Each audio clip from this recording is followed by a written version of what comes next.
السلام علیکم ورحمۃ اللہ وبرکاتہ۔ امید کرتا ہوں آپ سب ناظرین خیر و عافیت کے ساتھ ہوں گے۔ آج کے سبق میں ہم پڑھیں گے قرآن مجید کی آخری 3 صورتیں، یعنی سورۃ الاخلاص، سورۃ الفلق اور سورۃ الناس۔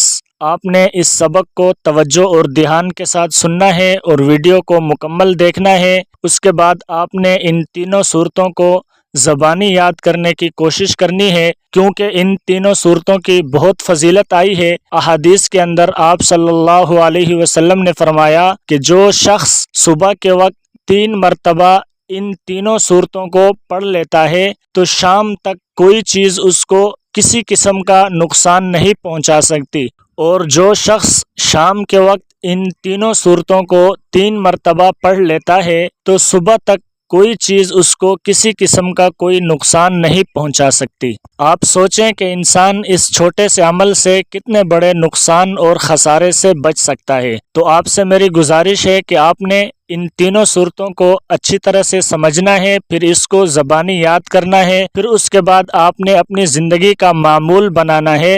صبح اور شام 3 مرتبہ آپ نے ان تینوں صورتوں کو پڑھنا ہے تاکہ آپ ہر طرح سے حفاظت میں رہیں۔ تو چلیے اب ہم ان تینوں صورتوں کو پڑھنا شروع کرتے ہیں۔ آپ نے اس سبق کو مکمل توجہ دینی ہے۔ اعوذ باللہ من الشیطان الرجیم۔ سورۃ الاخلاص مکیہ۔ بسم اللہ الرحمن الرحیم۔ قل هو اللہ احد اللہ الصمد لم یلد ولم یولد ولم یکن لہ کفوا احد۔ سورۃ الفلق مکیہ۔ بسم اللہ الرحمن الرحیم۔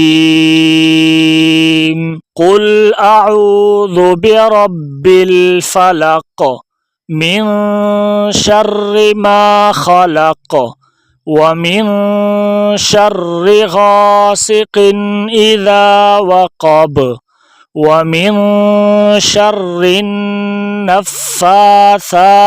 في العقد ومن شر حاسد اذا حسد۔ سورۃ الناس مکیہ۔ بسم اللہ الرحمن الرحیم۔ قل اعوذ برب الناس ملک الناس الہ الناس من شر الوسواس الخناس الذي يوسوس في صدور الناس من الجنة والناس۔ صدق اللہ العظیم۔ اگر ویڈیو آپ کو اچھی لگی ہے تو ویڈیو کو لائک کریں، چینل کو سبسکرائب کریں اور بیل آئیکن کو پریس کریں تاکہ کل کا سبق آپ تک پہنچ سکے۔